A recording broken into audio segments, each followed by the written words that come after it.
Hi friends, ಹೇಗಿದ್ದೀರಾ? ಎಲ್ಲ ಚೆನ್ನಾಗಿದ್ದೀರಾ ಅಂತ ಅಂದ್ಕೊಳ್ತೀನಿ. ವರ್ಣಿಕಾ ಅಡುಗೆ ಮನೆಗೆ ಸ್ವಾಗತ. ಇವತ್ತಿನ ವಿಡಿಯೋದಲ್ಲಿ ಸಖತ್ ಟೇಸ್ಟಿಯಾಗಿರುವಂತಹ ಒಂದು ಬೆಳಗಿನ ತಿಂಡಿನ ಯಾವ ರೀತಿಯಾಗಿ ಮಾಡೋದು ಅಂತ ನೋಡೋಣ. ದಿನಾಲೂ ಅದೇ ಉಪ್ಪಿಟ್ಟು, ಅವಲಕ್ಕಿ, ಮಂಡಕ್ಕಿ ಎಲ್ಲ ತಿಂದು ಬೇಜಾರಾಗಿದ್ದರೆ ಒಂದು ಸರ್ತಿ ಈ ರೆಸಿಪಿನ ಮಾಡ್ಕೊಳ್ಳಿ. ಸಖತ್ ಟೇಸ್ಟಿಯಾಗಿರುತ್ತೆ ಅಂತಲೇ ಹೇಳ್ಬೋದು. ಹಾಗಾದರೆ ಬನ್ನಿ ತಡ ಮಾಡದೆ ರೆಸಿಪಿನ ಶುರು ಮಾಡೋಣ.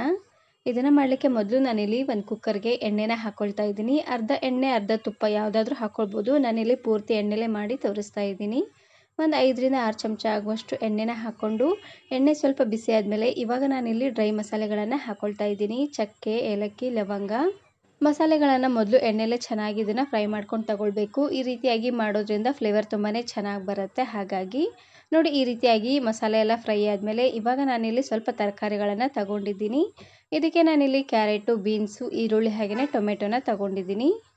ಮೊದಲು ನಾನಿಲ್ಲಿ ಈರುಳ್ಳಿ ಹಾಗೆಯೇ ಬೀನ್ಸು, ಕ್ಯಾರೆಟನ್ನು ಹಾಕ್ಕೊಂಡು ಫ್ರೈ ಮಾಡ್ಕೊಳ್ತೀನಿ. ಇವೆಲ್ಲ ತರಕಾರಿ ಸ್ವಲ್ಪ ಸಾಫ್ಟ್ ಆದಮೇಲೆ ಲಾಸ್ಟಲ್ಲಿ ಟೊಮೆಟೊನ ಹಾಕ್ಕೊಳ್ತಾ ಇದ್ದೀನಿ. ಮೊದಲು ಇವೆಲ್ಲವೂ ಚೆನ್ನಾಗಿ ಸಾಫ್ಟ್ ಆಗಬೇಕು ನೋಡಿ. ಹಾಗಾಗಿ ಇದ್ರ ಜೊತೆಗೇ ಟೊಮೆಟೊನ ಬೇಯಿಸಿದ್ರೆ ಟೊಮೆಟೊ ಪೂರ್ತಿ ನೀರು ಬಿಟ್ಬಿಡುತ್ತೆ. ಹಾಗಾಗಿ ಮೊದಲು ಇವೆಲ್ಲ ತರಕಾರಿಗಳನ್ನು ಚೆನ್ನಾಗಿ ಎಣ್ಣೆಲೇ ಫ್ರೈ ಮಾಡಿಕೊಂಡು ಅದಾದಮೇಲೆ ಟೊಮೆಟೊನ ಹಾಕ್ಕೊಂಡು ಚೆನ್ನಾಗಿ ಫ್ರೈ ಮಾಡ್ಕೊಳ್ಬೇಕು. ಈಗಲೇ ಹಾಕಿಬಿಟ್ರೆ ಟೊಮೆಟೊ ಎಲ್ಲ ಪೂರ್ತಿ ನೀರು ಬಿಡುತ್ತೆ ನೋಡಿ. ಹಾಗಾಗಿ ನಾನಿಲ್ಲಿ ಒಂದು ಹೊತ್ತಿಗೆ 4 ಜನಕ್ಕಾಗುವಷ್ಟು ಮಾಡಿ ತೋರಿಸ್ತಾ ಇದ್ದೀನಿ. ಹಾಗಾಗಿ ನಾನಿಲ್ಲಿ ಇಷ್ಟು ತರಕಾರಿಗಳನ್ನು ತಗೊಂಡಿದ್ದೀನಿ. ನೀವು ಸ್ವಲ್ಪ ಜಾಸ್ತಿ ಜನಕ್ಕೆ ಮಾಡ್ಕೊಳ್ಳೋ ಹಾಗಿದ್ದರೆ ತರಕಾರಿಗಳನ್ನು ಸ್ವಲ್ಪ ಜಾಸ್ತಿ ಅನ್ನೋಂಗೆ ಹಾಕ್ಕೊಳ್ಳಿ. ನೋಡಿ, ತರಕಾರಿ ಎಲ್ಲ ಈ ರೀತಿಯಾಗಿ ಸಾಫ್ಟಾಗಿ ಚೆನ್ನಾಗಿ ಬೆಂದಾದಮೇಲೆ ಇವಾಗ ನಾನಿಲ್ಲಿ ಟೊಮೆಟೊನ ಹಾಕ್ಕೊಳ್ತಾ ಇದ್ದೀನಿ. ಟೊಮೆಟೊ ಬೇಗ ಸಾಫ್ಟ್ ಆಗಲಿ ಅಂತ ಇದಕ್ಕೆ ನಾನಿಲ್ಲಿ ರುಚಿಗೆ ತಕ್ಕಷ್ಟು ಉಪ್ಪು ಹಾಗೆಯೇ 1/4 ಚಮಚ ಆಗುವಷ್ಟು ಅರಿಶಿನ ಪುಡಿನ ಹಾಕ್ಕೊಂಡು ಬೇಯಿಸ್ಕೊಳ್ತಾ ಇದ್ದೀನಿ.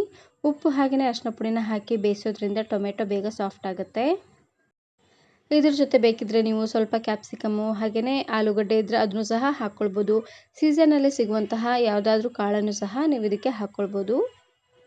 ಟೊಮೆಟೊ ಎಲ್ಲ ಸ್ವಲ್ಪ ಸಾಫ್ಟ್ ಆಗಲಿ ಅಷ್ಟರಲ್ಲಿ ನಾನಿವಾಗ ಒಂದು ಮಸಾಲೆನ ರೆಡಿ ಮಾಡ್ಕೊಳ್ತಾ ಇದ್ದೀನಿ. ಮಸಾಲೆಗೆ ಮೊದಲು ನಾನಿಲ್ಲಿ ಒಂದು 5-6 ಗಡ್ಡೆ ಆಗುವಷ್ಟು ಬೆಳ್ಳುಳ್ಳಿ, 4 ಇಂಚು ಆಗುವಷ್ಟು ಶುಂಠಿ ಹಾಗೆಯೇ ಸ್ವಲ್ಪ ಕೊತ್ತಂಬರಿ ಸೊಪ್ಪನ್ನು ಹಾಕ್ಕೊಂಡು ಇದಕ್ಕೇ ಸ್ವಲ್ಪ ನೀರನ್ನು ಹಾಕ್ಕೊಂಡು ಪೂರ್ತಿ ನುಣ್ಣದಾಗಿ ಗ್ರೈಂಡ್ ಮಾಡಿ ಹಾಕ್ಕೊಳ್ತಾ ಇದ್ದೀನಿ.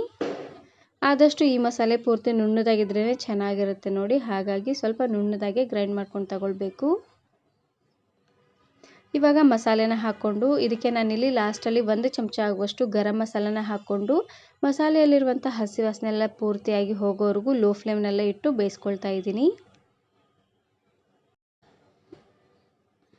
ಆದಷ್ಟು ಉರಿನ ಪೂರ್ತಿಯಾಗಿ ಲೋ ಫ್ಲೇಮ್ನಲ್ಲೇ ಇಟ್ಟು 1ರಿಂದ 2 ನಿಮಿಷವರೆಗೂ ಚೆನ್ನಾಗಿ ಈ ರೀತಿಯಾಗಿ ಎಣ್ಣೆ ತೆಲ್ ಬರೋವರೆಗೂ ಬೇಯಿಸ್ಕೊಳ್ಬೇಕು. ಈ ರೀತಿಯಾಗಿ ಮಾಡೋದ್ರಿಂದ ಶುಂಠಿ ಬೆಳ್ಳುಳ್ಳಿಯಲ್ಲಿರುವಂಥ ಹಸಿ ವಾಸನೆ ಎಲ್ಲ ಕಂಪ್ಲೀಟಾಗಿ ಹೋಗುತ್ತೆ. ಲಾಸ್ಟಲ್ಲಿ ಇದಕ್ಕೇ ನಾನಿಲ್ಲಿ 1.5 ಚಮಚ ಆಗುವಷ್ಟು ಅಚ್ಕಾರದ ಪುಡಿನ ಹಾಕ್ಕೊಳ್ತಾ ಇದ್ದೀನಿ. ಖಾರ ಪುಡಿನಾದರೂ ಹಾಕ್ಕೊಳ್ಬೋದು, ಇಲ್ಲಾಂದರೆ ಹಸಿರುಮೆಣ್ಸಿಕಾಯಿನಾದರೂ ನೀವು ಇಲ್ಲಿ ಹಾಕ್ಕೊಳ್ಬೋದು. ಇವಾಗ ಉರಿ ಬಿಸಿಲಲ್ಲಿ ಹಸಿರುಮೆಣ್ಸಿಕಾಯಿ ಹಾಕಿದ್ರೆ ಅಷ್ಟೊಂದು ಚೆನ್ನಾಗಿರೋದಿಲ್ಲ ನೋಡಿ. ಹಾಗಾಗಿ ನಾನಿಲ್ಲಿ ಒಣ ಖಾರ ಪುಡಿನ ಹಾಕ್ಕೊಳ್ತಾ ಇದ್ದೀನಿ. ಹಸಿ ಖಾರ ಹಾಕಿದ್ರೆ ಆ್ಯಸಿಡಿಟಿ ಆಗುತ್ತೆ ನೋಡಿ. ಹಾಗಾಗಿ ನಾನಿಲ್ಲಿ ಒಣ ಖಾರನ ಹಾಕಿ ಮಾಡಿ ತೋರಿಸ್ತಾ ಇದ್ದೀನಿ.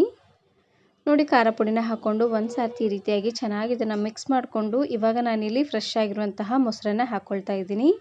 3/4 ಕಪ್ ಆಗುವಷ್ಟು ಮೊಸರನ್ನ ಹಾಕ್ಕೊಳ್ಳಿ, ಚೆನ್ನಾಗಿರುತ್ತೆ. ಇದಕ್ಕೆ ಆದಷ್ಟು ಫ್ರೆಶ್ ಆಗಿರುವಂತಹ ಮೊಸರನ್ನೇ ಹಾಕ್ಕೊಳ್ಬೇಕು. ಸ್ವಲ್ಪ ಹುಳಿದ್ರೂ ಚೆನ್ನಾಗಿರೋದಿಲ್ಲ. ಮೊಸರನ್ನ ಹಾಕ್ಕೊಂಡು ಇವಾಗ ನಾನಿಲ್ಲಿ 1 ಗ್ಲಾಸ್ ಆಗುವಷ್ಟು ಅಕ್ಕಿನ ಚೆನ್ನಾಗಿ ತೊಳೆದು ಒಂದು ಅರ್ಧ ಗಂಟೆ ಅಷ್ಟೊತ್ತು ನೆನೆಸಿಟ್ಟಿದ್ದೆ. ಆ ಅಕ್ಕಿನ ಹಾಕ್ಕೊಳ್ತಾ ಇದ್ದೀನಿ. ಇವಾಗ 1ಕ್ಕೆ 2ರಷ್ಟು ನೀರನ್ನು ಹಾಕ್ಕೊಳ್ಬೇಕು. ಅಂದರೆ 1 ಗ್ಲಾಸ್ ಆಗುವಷ್ಟು ಅಕ್ಕಿಗೆ 2 ಗ್ಲಾಸ್ ಆಗುವಷ್ಟು ನೀರನ್ನು ಹಾಕ್ಕೊಂಡ್ರೆ ಕರೆಕ್ಟಾಗಿ ಉದ್ದುದ್ರಾಗಿ ಬರುತ್ತೆ. ನೀವು ಯಾವುದೇ ರೈಸ್ ಐಟಮ್ಸ್ನ ಮಾಡಿದ್ರೂ ಸಹ ಸ್ವಲ್ಪ ಈ ರೀತಿಯಾಗಿ ಅಕ್ಕಿನ ನೆನೆಸಿ ಮಾಡ್ಕೊಳ್ಳಿ. ಉದ್ದುದ್ರಾಗೂ ಇರುತ್ತೆ, ತುಂಬಾ ಸಾಫ್ಟಾಗೂ ಇರುತ್ತೆ. ಇವಾಗ ಚೆನ್ನಾಗಿ ಈ ರೀತಿಯಾಗಿ ಮಿಕ್ಸ್ ಮಾಡಿಕೊಂಡು ರುಚಿ ನೋಡಿ ಉಪ್ಪೇನಾದರೂ ಕಡಿಮೆ ಅಂತ ಅನಿಸಿದ್ರೆ ಇನ್ನು ಸ್ವಲ್ಪ ಉಪ್ಪನ್ನು ಹಾಕ್ಕೊಳ್ಳಿ. ನನಗೆ ಉಪ್ಪು ಸ್ವಲ್ಪ ಕಡಿಮೆ ಅಂತ ಅನ್ನಿಸ್ತು, ಹಾಗಾಗಿ ಇನ್ನು ಸ್ವಲ್ಪ ಉಪ್ಪನ್ನು ಹಾಕ್ಕೊಂಡು ಇವಾಗ ಲಿಡ್ಡನ್ನು ಕ್ಲೋಸ್ ಮಾಡಿ ಉರಿನ ಪೂರ್ತಿಯಾಗಿ ಹೈ ಫ್ಲೇಮ್ನಲ್ಲೇ ಇಟ್ಟು 3 ವಿಸಿಲ್ ಕೂಗಿಸಿದ್ರೆ ಆಯಿತು. ಸಖತ್ ಟೇಸ್ಟಿಯಾಗಿರುವಂತಹ ಪಲಾವ್ ರೆಡಿ ಆಗೋಗ್ಬಿಡುತ್ತೆ. ಇದನ್ನು ನೀವು ಬೆಳಗಿನ ತಿಂಡಿಗಾದರೂ ಮಾಡ್ಕೊಳ್ಬೋದು, ಇಲ್ಲಾಂದರೆ ಮಧ್ಯಾಹ್ನ ಊಟ ರಾತ್ರಿ ಊಟಕ್ಕಾದರೂ ಮಾಡ್ಕೊಳ್ಬೋದು. ಈ ಉರಿ ಬಿಸಿಲಲ್ಲಿ ಅಷ್ಟೊಂದು ಡೈಜೆಷನ್ ಆಗೋದಿಲ್ಲ ನೋಡಿ. ಹಾಗಾಗಿ ಸಿಂಪಲ್ಲಾಗಿ ಈ ರೆಸಿಪಿನ ಮಾಡ್ಕೊಳ್ಳಿ, ಸಖತ್ ಟೇಸ್ಟಿಯಾಗಿರುತ್ತೆ ಅಂತಲೇ ಹೇಳ್ಬೋದು. ಇದಕ್ಕೆ ಜಾಸ್ತಿ ಹೊತ್ತೇನು ಟೈಮ್ ಹಿಡಿಸೋದಿಲ್ಲ. ಒಂದು 15ರಿಂದ 20 ನಿಮಿಷ ಇದ್ದರೆ ಸಾಕು, ಬೇಗನೆ ಆಗೋಗ್ಬಿಡುತ್ತೆ ಅಂತಲೇ ಹೇಳ್ಬೋದು. ಇವಾಗ ನೋಡ್ತಾ ಇರ್ಬೋದು ಪಲಾವ್ ಎಷ್ಟು ಉದ್ದುದ್ರಾಗಿ ಬಂದಿದೆ ಅಂತ. ನೋಡ್ತಾ ಇದ್ದೀರಲ್ವ. ಈ ಪಲಾವ್ನ ಆದಷ್ಟು ಬಿಸಿ ಬಿಸಿ ಇರುವಾಗಲೇ ಸರ್ವ್ ಮಾಡ್ಕೊಳ್ಳಿ, ಸಖತ್ ಟೇಸ್ಟಿಯಾಗಿರುತ್ತೆ ಅಂತಲೇ ಹೇಳ್ಬೋದು. ಹಸಿ ಖಾರನ ಹಾಕಿ ಪಲಾವ್ ಎಲ್ಲ ಮಾಡಿರ್ತೀರ, ಆದರೆ ಒಂದು ಸಾರ್ತಿ ಈ ರೀತಿಯಾಗಿ ಒಣ ಖಾರನ ಹಾಕಿ ಮಾಡಿ, ಸಖತ್ ಟೇಸ್ಟಿಯಾಗಿರುತ್ತೆ. ಇದ್ರ ಜೊತೆ ಹಪ್ಪಳ ಸಂಡಿಗೆನಾದರೂ ಮಾಡ್ಕೊಬೋದು, ಚಿಪ್ಸ್ ಇದ್ದರೆ ಅದ್ರ ಜೊತೆಗೂ ಸಹ ಸರ್ವ್ ಮಾಡ್ಕೊಬೋದು. ನಾನಿಲ್ಲಿ ಉಪ್ಪಿನಕಾಯಿನ ಹಾಕ್ಕೊಂಡು ಸರ್ವ್ ಮಾಡ್ಕೊಳ್ತಾ ಇದ್ದೀನಿ. ಈ ವಿಡಿಯೋ ಇಷ್ಟ ಆದರೆ ಈಗಲೇ ಒಂದು ಲೈಕ್ ಬಟನನ್ನು ಕ್ಲಿಕ್ ಮಾಡಿ, ಫ್ರೆಂಡ್ಸ್ ಆ್ಯಂಡ್ ಫ್ಯಾಮಿಲಿ ಜೊತೆಗೆ ಶೇರ್ ಮಾಡಿ. ಹಾಗೆಯೇ ಮತ್ತಷ್ಟು ಹೊಸ ರೆಸಿಪಿಗಾಗಿ ವರ್ಣಿಕಾ ಅಡುಗೆ ಮನೆ ಯೂಟ್ಯೂಬ್ ಚಾನಲನ್ನು ಸಬ್ಸ್ಕ್ರೈಬ್ ಮಾಡ್ಕೊಳ್ಳಿ. Thank you.